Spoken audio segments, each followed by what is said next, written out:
Hey, everybody. Mark and I have over 20 years of experience as therapists and as addicts in long term successful recovery.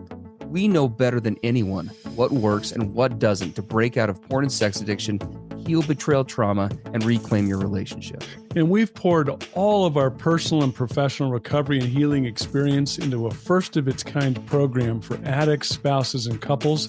We call it Dare to Connect.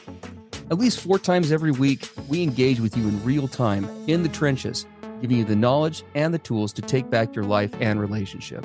Whatever else you've done on your journey for healing and recovery, you've never done anything like this. Mark and I, we've made all the mistakes, so you don't have to. Don't reinvent the wheel. We all know tomorrow never comes. Look, don't wait one more day to change. Claim your free 2-week trial today at daretoconnectnow.com.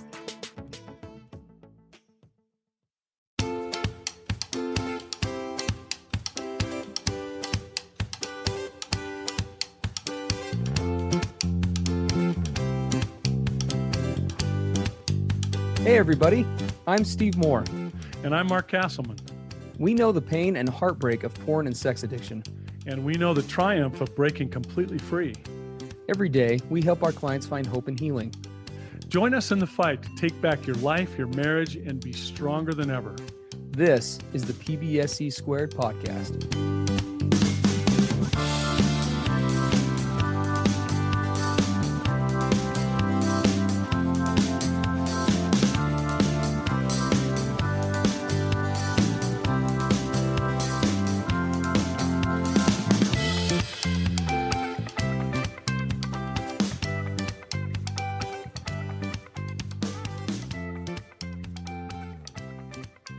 Hey everyone, this is Mark and Steve.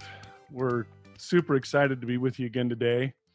We're actually going to take an opportunity to respond to a message that we got through our email portal from a listener who responded to episode 23, which was healthy sex versus toxic sex in marriage.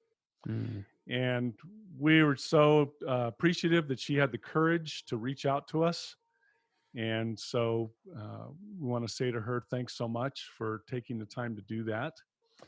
And here's what she said. She said, "Hi guys, my husband loves your podcast. It's the only one he will listen to openly. I loved your topic today, healthy sex versus toxic sex in marriage. You talked about lust, and I found that topic to be very relatable. Is it possible to discuss how lusting can cause issues in a marriage? From the partner's perspective, it's broken down my trust in him and his motivations. I recoil from his touch because I don't know if I'm triggering the beast. His hypersexual needs have led me to be disgusted by his touch and causes me to want to avoid both it and him."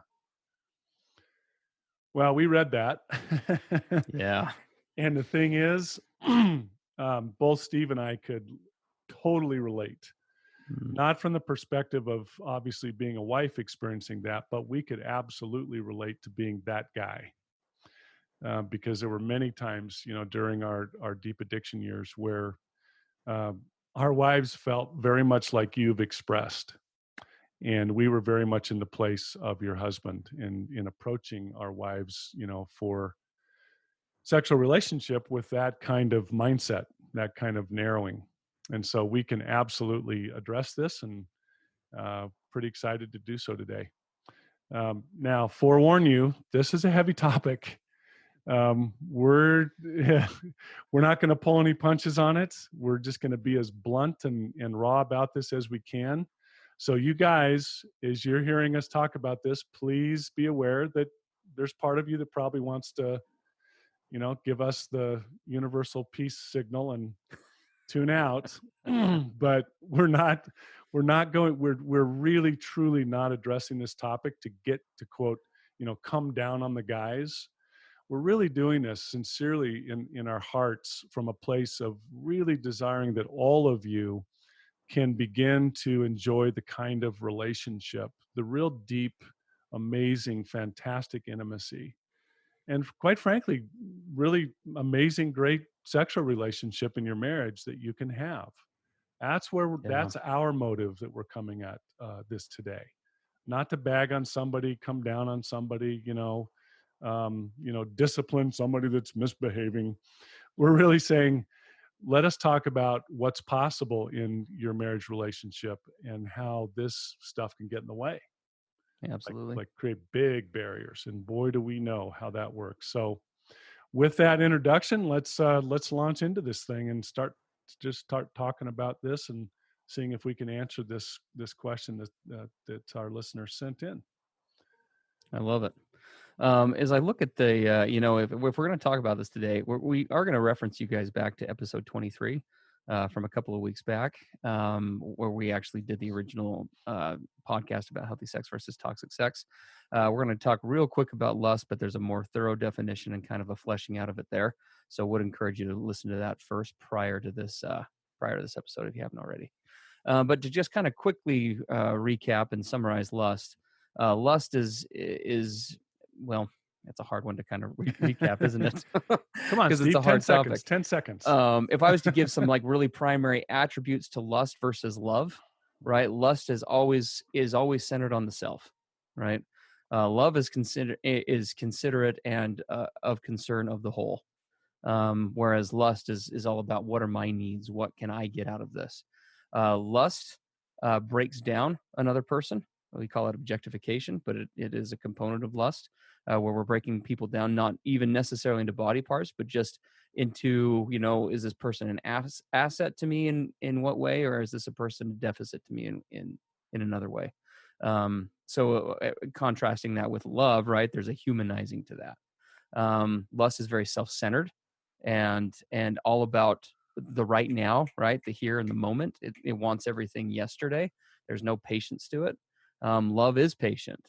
I know this. I said this the other week, but it sounds like the Beatitudes I'm describing here. But that's kind of like where it goes, right? Love is a patient thing. It's able to wait. It's able to understand concepts like delayed gratification and working towards a greater goal. Where lust is all about just the culmination of the experience, be it on a physical level or otherwise. Anything you'd Yeah. add to that, man? That's a kind of on the No, I think fly. that's great. For me, it's, lust is very me centered and love is we. So me versus we. And Yeah, as I talked about in episode 23, lust is really, to me, it's the unnatural, unhealthy application of something natural and healthy that was designed to be healthy. So, yeah. absolutely. Okay, good deal. Well, as we kind of jump into this, I mean, as we look at lust in a marriage, right? Specifically, as Mark indicated, we both have had far too many run-ins with this on a personal level, and also see this in our practices pretty frequently at all.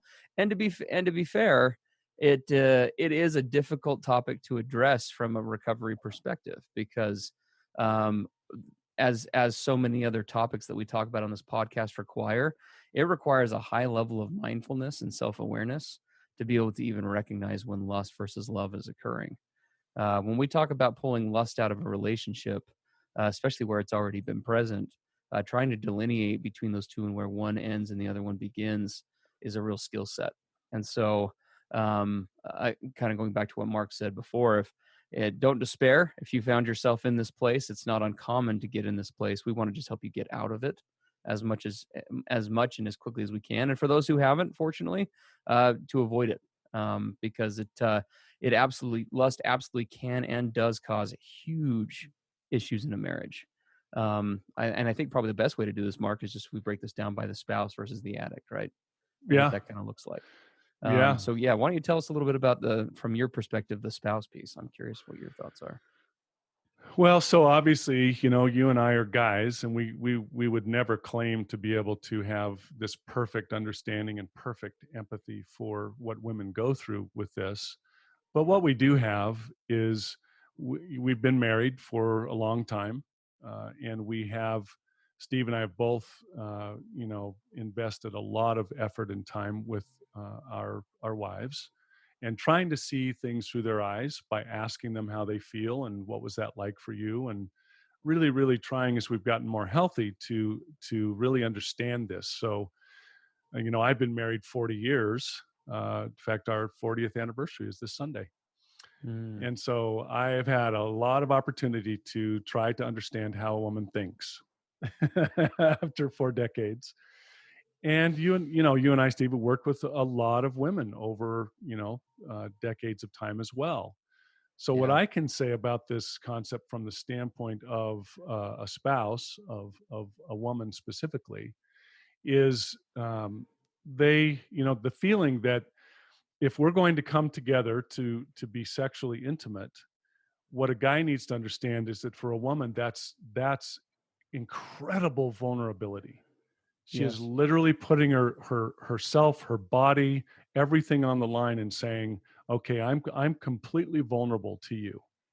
I mean, even if you look at the anatomy, right? She's quote opening herself up. She's exposed. It's a very vulnerable and quite frankly can be a very scary place. Mm. Yeah. If she looks at me as the guy and she sees and feels in me a motivation that is very self-centered, very driven, very narrowed, seeing her as a collection of body parts and me getting to my goal, which the male brain is very good at doing. If she sees and feels that, that's very unnerving when she's about to be that vulnerable and really place herself before me into that place. That has a dramatic impact on what a woman is feeling. How am I as the Yeah. guy coming at this? What energy am I putting off? What's my agenda? What's my driving main motivation? What am I about? That's why I love what this gal said that she just sees it in him, that he becomes the Yeah. beast. Mm-hmm. Well, who wants to be vulnerable and open and put myself, my whole body out there to a beast? Mm. Yeah. So it's a man, there's so much we could say about that. Totally. Well, and I think it deserves just a quick reference point when we're talking about sex and relationships, particularly in the recovery spectrum. We're very much aware that many of you there have been some toxic elements that may have entered into the sexual component or the physical intimacy component of the relationship. And I will tell you, hands down, in my own recovery and with the clients that I work with, there are a few other spaces when you're in a recovery place where you can either build or destroy a relationship as quickly. It can be a place where a lot of enhancement and caring and healthy expression and connection occurs, or it can be a deepening of everything that is taking you to a place of seeking out a therapist, seeking out this podcast, seeking out whatever. It will deepen and entrench betrayal trauma in a spouse, in my experience, even more deeply as if that were possible than other forms of acting out, because now not only is that betrayal occurring, she's now become complicit in it, or at least feels like she's become complicit in it. Not only is my husband caught in the grips of this addiction and these issues, I am now playing a part in it. I am now playing a role in it. I'm now involved in it. And I have yet to see a single spouse not see where that trauma has not been amplified multifold. Can you recover from it? Absolutely. But especially once you've begun the recovery process, you're really going to want to treat this area with kitten gloves as much as you can, because again, there's a lot of make or break that happens here. Yeah, Um, and I think that's a great point, Steve. One of the things we want to try to be very sensitive to is just how complex this can be. yes. There are many things that happen to us as we're growing up through our pre-adolescent and our teen years into our young adult years. Sexuality can become toxic. It can be damaged. There's a lot of things that happen in our culture, both subtle and very obvious and direct. Right, the direct part being those who have suffered sexual trauma or sexual abuse. Uh, but even the culture and the messages that it sends, the things that we're told or taught or not told, in the homes where we're raised. So this is a very sensitive, complex topic, and that's why when it comes to sexual relationship and marriage, we have to both understand that we're bringing a lot of stuff with us Yeah. to that scenario. It's why it requires, if we're going to have it be healthy, patience and kindness and compassion and gentleness all of the things I just said are never portrayed, for example, in pornography. They're never portrayed. It's aggressive. It's positions and toys and all of these things that the culture tells you equal great sex. It's just not true. Yeah. Instead, it's from this place of gentleness, kindness, compassion, patience, being other centered. The other person centered. There's just so many components to it. No, I agree. As you're talking about that, honestly, of an Old Testament reference comes to mind. I think of Moses and the burning bush story, and for some reason, whenever I discuss this is what comes up for me. It's that phrase that God gives to Moses when he encounters the burning bush, and he says, "Take the shoes from off your feet, for the place on which you stand is holy ground." And Mm, that's, to me, that's how that feels. I mean, yes. this is the most sacred and I use that term sacred, not necessarily, although for some that may resonate in a spiritual sense, but sacred in terms of precious space Mm, that you can go and you can build and create in ways that aren't possible in this realm in a relationship, and you can also destroy and tear down in ways that aren't possible. yeah, I love So this. I love what you're saying there. Sacred space, a sacred place. Precious is a great word. You literally have the precious soul of another person in your hands. They're agreed. placing themselves into that space with you. That is a sacred trust. Absolutely. And when it's violated, it has a deep impact. Absolutely. Well, and it is just becomes another, that one of the many reasons why avoiding this at all costs is because frankly, there's already been enough damage done to the relationship, correct? Mm, By this point in time. There have been so many areas of the relationship that have been toxified and that need to be detoxified and need to be worked on. Any areas of the marriage that you can protect at all costs from further damage, including this one, is a win in the overall recovery process. yeah. Because recovery in a marriage requires a wholesome union, right? It requires a cleansing and undoing of that damage. And as we've talked about before, that's a relative process. It's not like an on-off switch. Well, I'm not recovered now, but tomorrow we are. And it takes time. But the more you can preserve some of those sacred spaces in your marriage, and if you haven't preserved that as a sacred space, sex can be one of those areas where, if we're talking kind of like a war analogy, that can become the beachhead for recovery. Look, we may have lots of other things that we have to work on, but let's commit to each other right now that we are going to first and foremost eliminate any of this toxic element to our physical relationship today. Like, we're going to start there and we will branch out from there. But this is an area of our marriage where we can take back that ground today.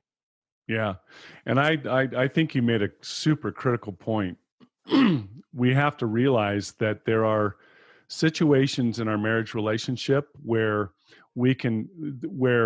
doing good or being destructive are amplified. The environment or situation is created where one little thing can do tremendous good or tremendous damage because of the amplified environment that you're in. It's just more sensitive, it's more powerful, and boy, sexual relation in the marriage is one of those amplified states. Yes. You can do a lot of good or a lot of damage with something that you thought, wow, really, it was that intense, extreme, important, it was that big a deal. Yes, it Yeah. was, because of the Yeah. state that you're in, mentally, physically, emotionally, right? It all comes together, and it's this very vulnerable place where a lot can happen. Absolutely. Well, and I mean, if we kind of move into we're going to talk more about the spouse as we go along, but if we move kind of into the addict side of things, right? Why is this destructive from an addict's perspective, bringing lust into the relationship? We don't know anything about that. No, that's a foreign topic. We're going to skip it right now, and we're gonna no. um, that's awesome. No, when it comes to the addict, right, there is a real deepening with this, and in order to understand, I think, the damage that happens when you bring lust into a loving relationship, you need to understand what kind of a premise of what healthy sexual connection for a man should look like in the first place, Yeah. right? Because we're up against a lot of cultural mores in this topic. Men are just sexual pigs. They'll take it anywhere, any way, any kind, right?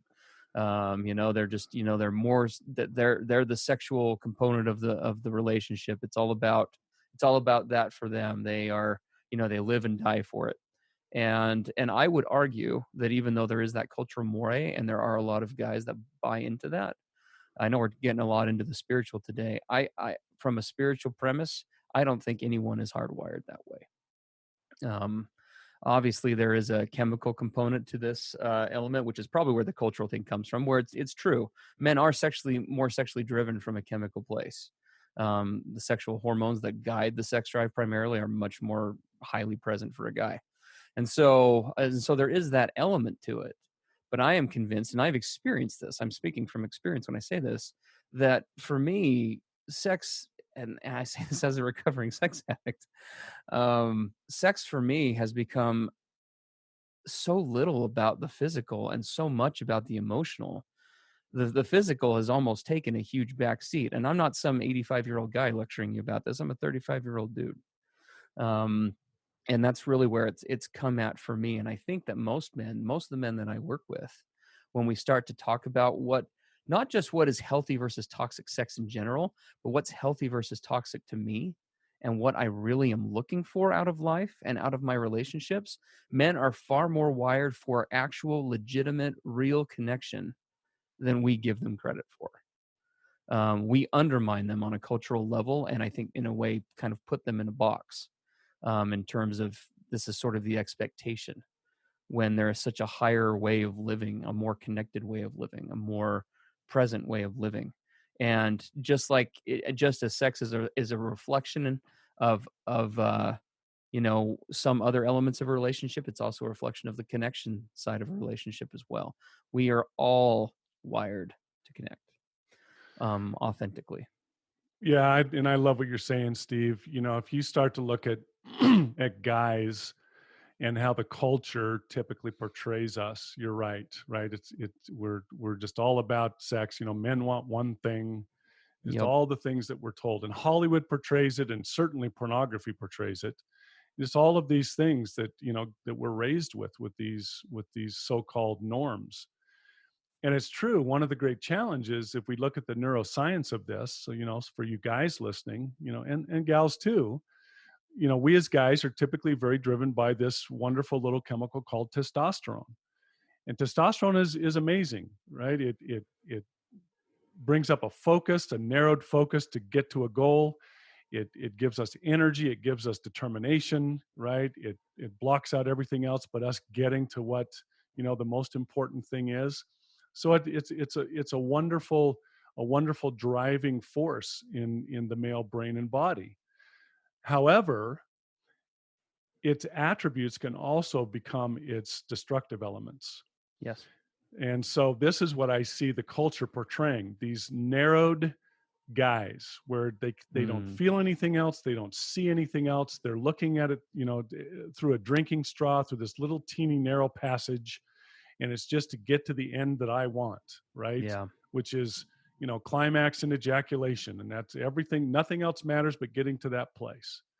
Yeah. And I don't agree with that. I love what you said. We as guys want real, holistic, deep connection, but the culture hasn't taught us how to be aware of that, or ask for it, or even to know that we need it. And so we end up going and looking for this deep, intimate connection solely through the sex drive. Yeah. And here's the stark, blunt truth about that, guys. It will never deliver what you're Nope. truly yearning and hoping for. It can't. It will never be enough. Ever. Never enough. That pure sexual Ever. experience is never going to give you the real, total, deep, connected intimacy that you're looking for.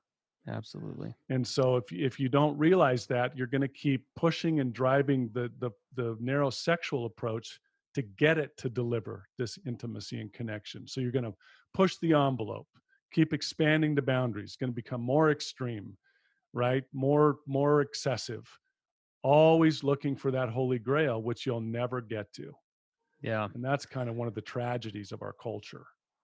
Well, and one of the things that we're not really talking about, I've been using that term culture for a while, but let's just call out the elephant in the room. This kind of goes back to what I've said before. Out of all the forms of sexual addiction, I think I could make a case that in at least some respects, pornography is the most destructive form, and I have seen it all. And the reason why I say that is because pornography, more or less, is a boot camp for exactly what you're talking about. Every time I engage with it, one of the many messages and one of the many subliminal components that are there, in addition to just the not just the lust and the objectification, everything else, right? It's this emotional, it rewires the brain to say the focus of a relationship, the way you gauge the health of a relationship, how you look at the quality of a relationship is what? It's all the physical, right? And so for me, I find it to be especially damning for guys who are trying to seek out connection, because most of the men that I work with on a deeper level, even though they may not see it, are actually looking for that. But porn, among other things, has taught them to find it somewhere else, that it's through this one solo outlet. And so there has to be that. So if you kind of have to be aware of that as you go through this process of recovery and looking at lust and all of those things, because chances are, if you're listening to this podcast as a guy or gal who's been stuck in addiction, a lot of that rewiring has occurred, and you have to do some exploration and some healthy looking at, not just what is healthy for this relationship, but how do I view a healthy relationship in the first place?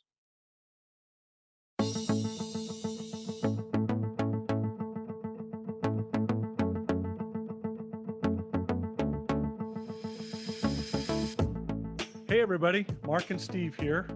Are you looking to take your recovery and your marriage to the next level? We work with individuals and couples one-on-one. With both in-person and online therapy options, you have access to the experts anytime, anywhere. To learn more, visit us at pbsepodcast.com.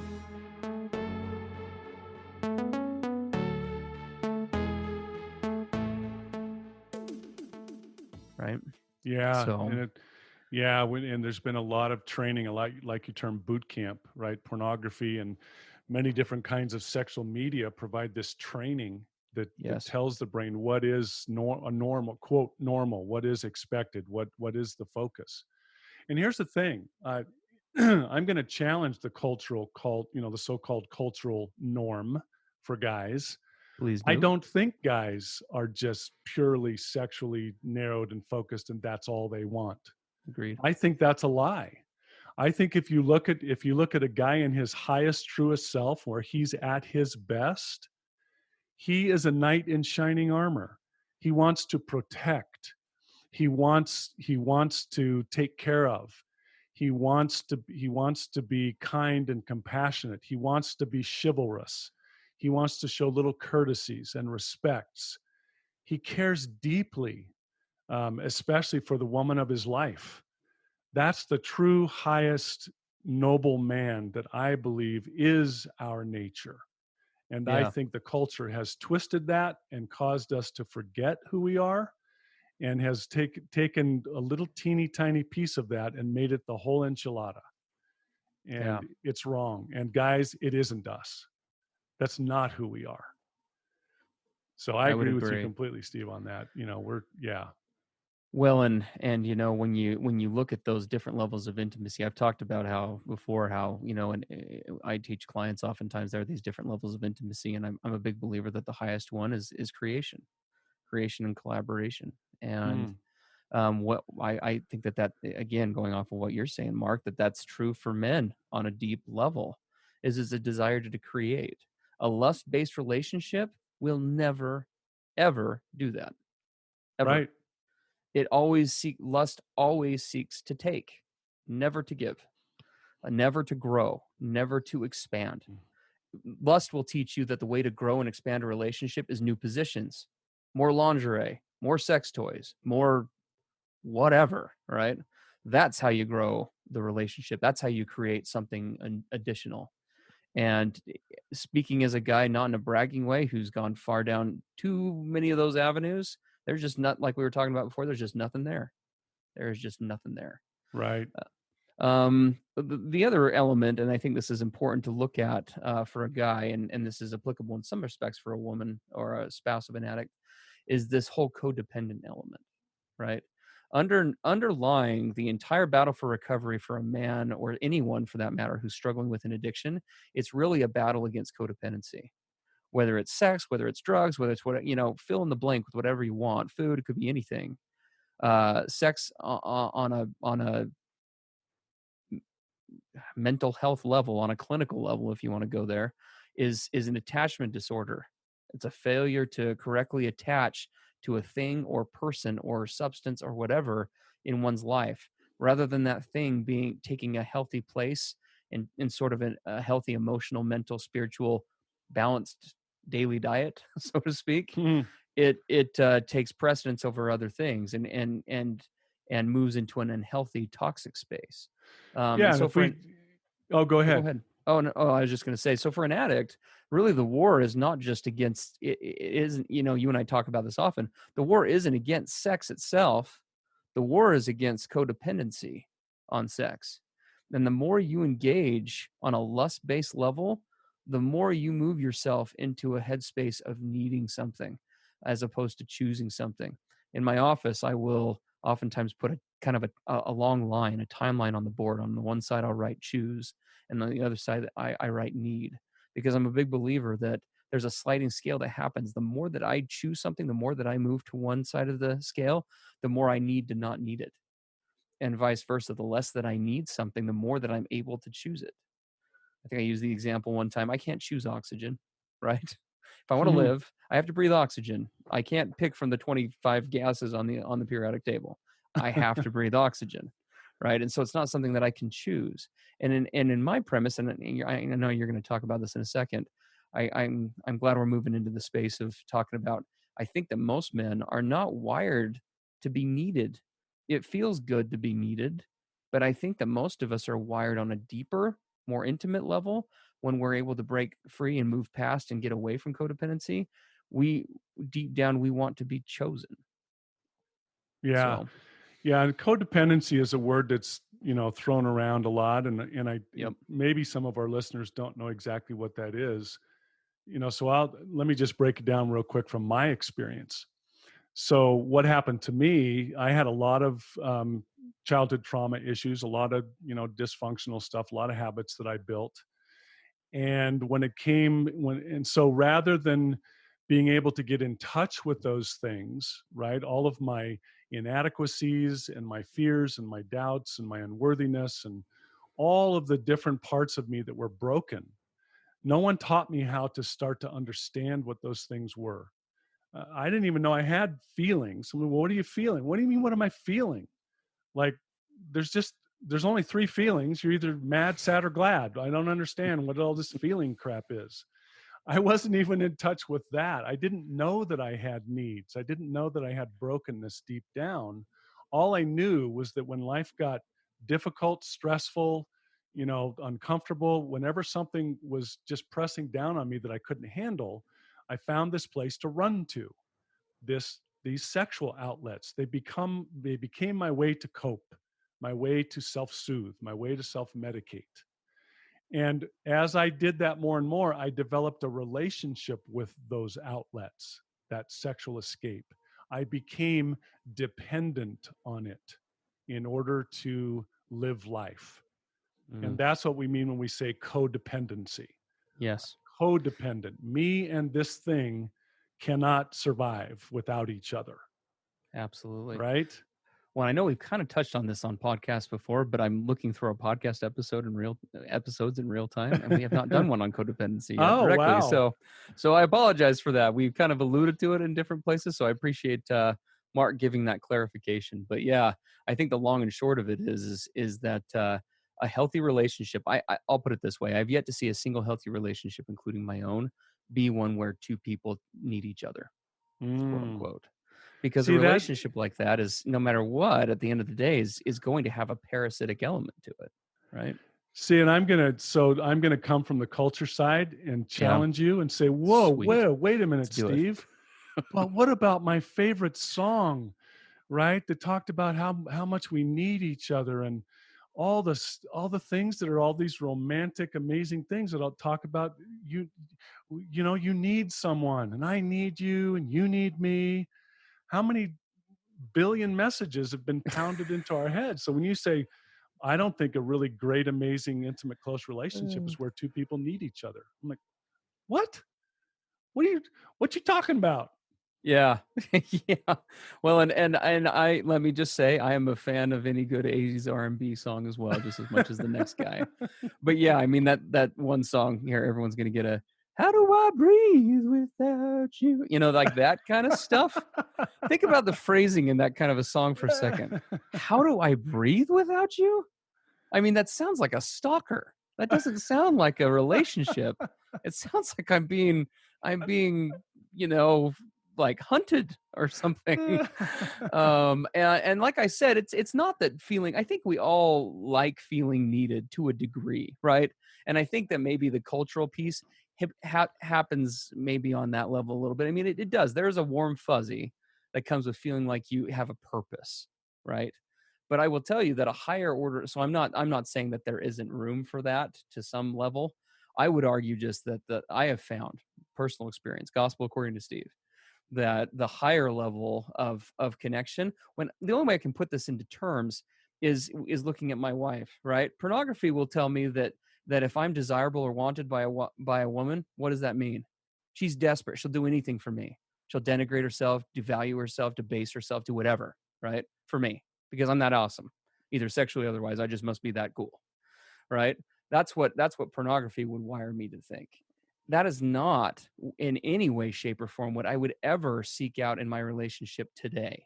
Now, it took a long time to get there, to be fair, so I'm not calling anybody out. That was a long journey. But for me, you know what makes rocket shooting off groundbreaking, epic sexual experiences is when I look at my sweet, amazing, beautiful, gorgeous wife and I'm able to see that look on her face or hear her express. I could be with anybody, and I know that she could. Totally. She is hands down my better half, like in every respect, especially physically. but I but for her to be able to look at me and to be honestly be able to say, I know I could be with anyone, but I chose you 15 years ago and I still choose you today. That is the epitome of intimacy to me. It's not being Mm, needed. It's not being just like, oh gosh, I got to cling to you. I mean, again, that there are some warm fuzzies that come with that, and you know, many a child has been conceived in the backseat of a car to that kind of music. But at the end of the day, when if I'm looking for something that's really lasting, something of substance, that higher order level is when I've got someone in my life, and I'm so grateful that it's still my wife, who's able to look at me and just say and look out over the crowd and say, I choose you and I would do it all over again. That mm. is mind-blowing intimacy to me. Yeah, I Intimate. couldn't agree with you more. And if I look back on my the relationship my wife and I have, if I go back to the dark days, and I think I expressed this in a past podcast, because of my neediness, because I always approached her over so many years, a couple decades actually, being very needy. Life would get unmanageable and stuff would stress me out, and I just couldn't cope. And where would I turn? Either to my sexual outlets, various forms, pornography and masturbation and otherwise, but also to her. I need you. I need you. Mm, You're my drug. You're my way of coping. I can't live without you.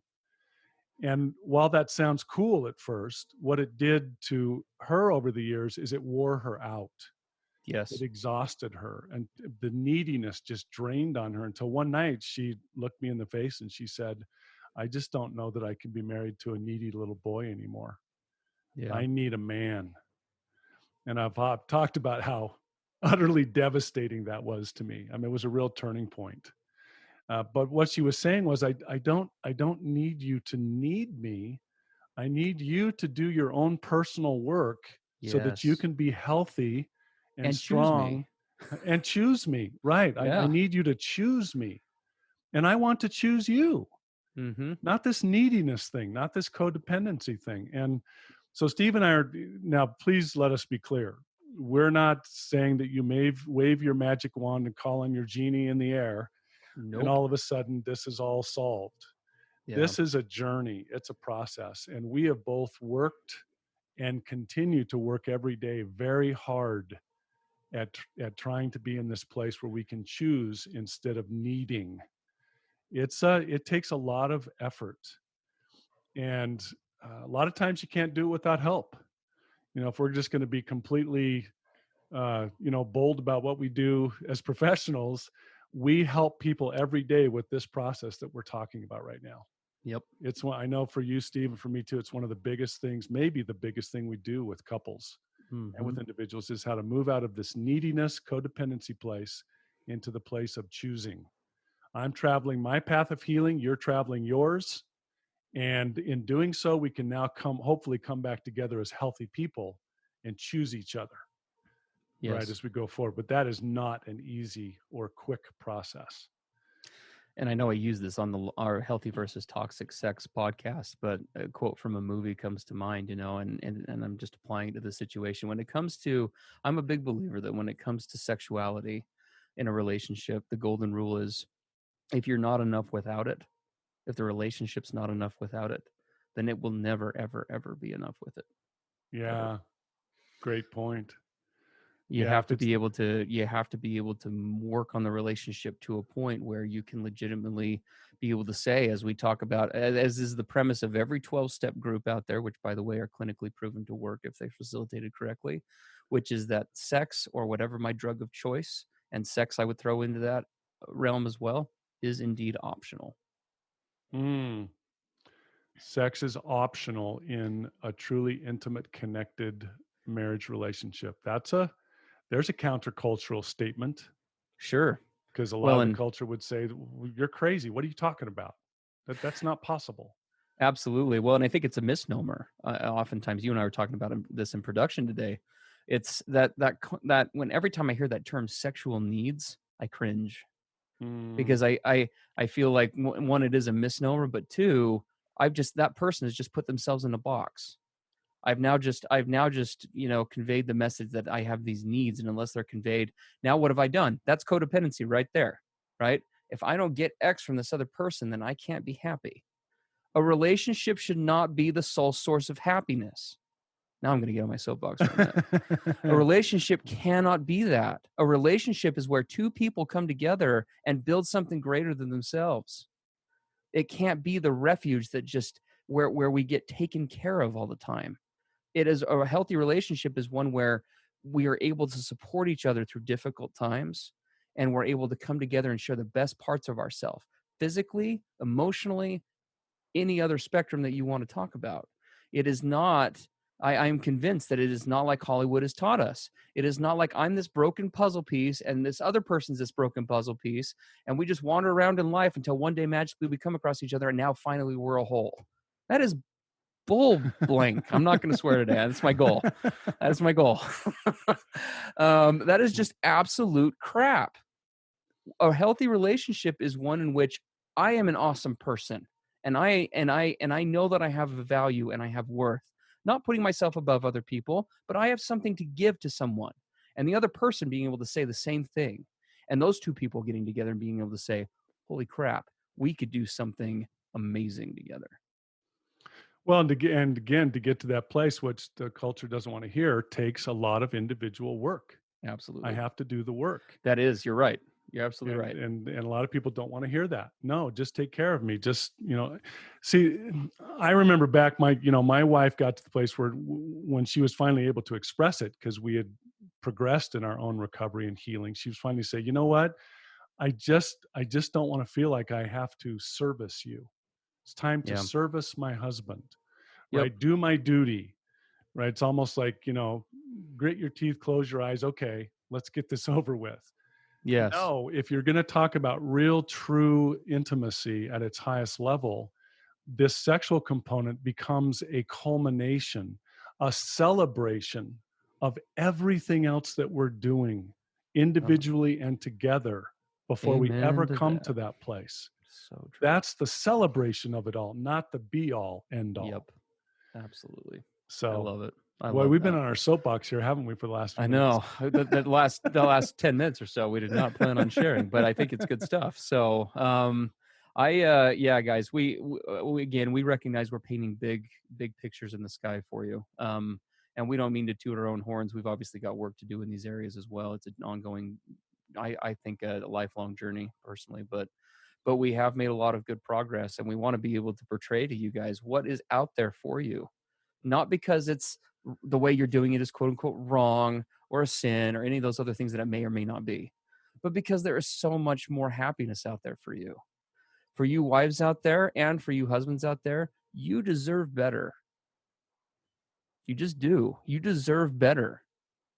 I would argue that in the long-term perspective, anything less from what I believe about who people are and their eternal, beyond this life value set, it's beneath you. Yeah, I would agree. You're all amazing. You're all these eternal beings with all of this beautiful, wonderful potential, and you do deserve more. Yeah, And it's all possible. Steve, we mentioned before we were recording one of the resources people can reach out to. We don't often tout this. I don't know what is it about us. We never talk about stuff we've done, but we have a book. It's called The Pornography Paradox. And if you go onto Amazon and just look up The Pornography Paradox, you'll see it pop up. There's a version that we wrote for the LDS community, and another version we did for the general Christian community. But a lot of the things we've been talking about today, you'll find in that book, where we just kind of opened our hearts and souls and just kind of poured out a lot of the stuff in that book. So absolutely. direct you to that resource as well. It's a great starting point, and I hope again that everyone is taking away from this what we want to take. This is in no way a condemnation or a looking down on you. We have been where you're at. We, in many ways, I think Mark and I, we're those guys 2 mountains over that want to just invite people to that place because there's such an awesome view.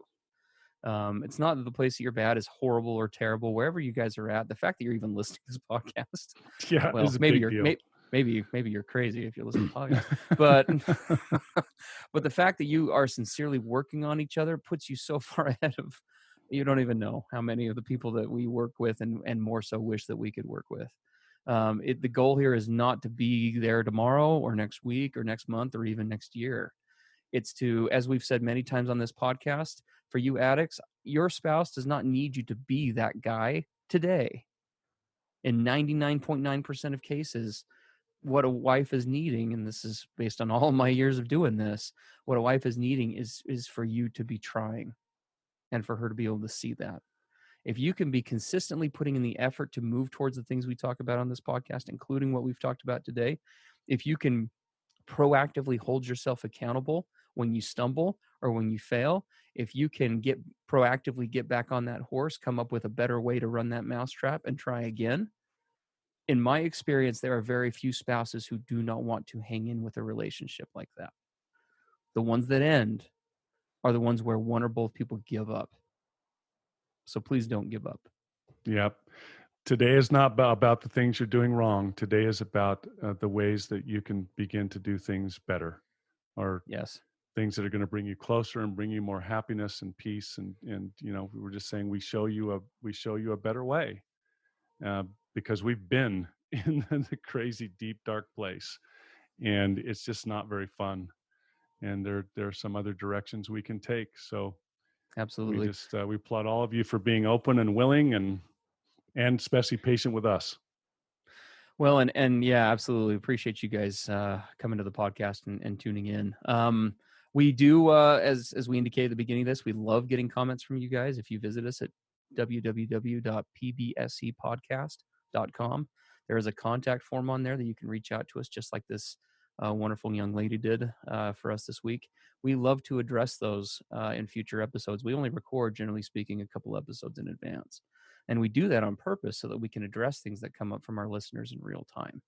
And so if there's more that you'd like to hear on this topic, looking back, we probably should have made this into 2 podcasts looking Yeah, at our I know, time. right? So apologize for that. This is going to be our longest one ever, I think, when we add everything else in. But please do reach out to us, either be it about this topic or others. We would love to hear from you and really dial in on the specific areas or elements or challenges that you are facing today.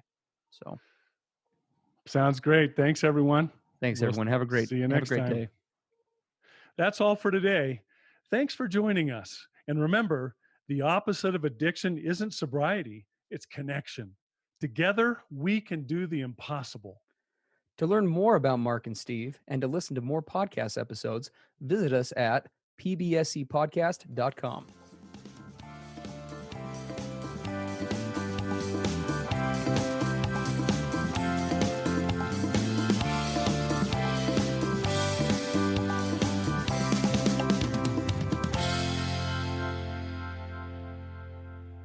Everything expressed on the PBSE podcast are the opinions of the hosts and the participants and is for informational and educational purposes only.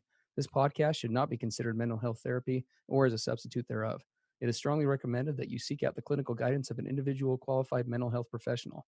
If you're experiencing thoughts of suicide, self-harm, or a desire to harm others, please dial 911 or go to your nearest emergency room.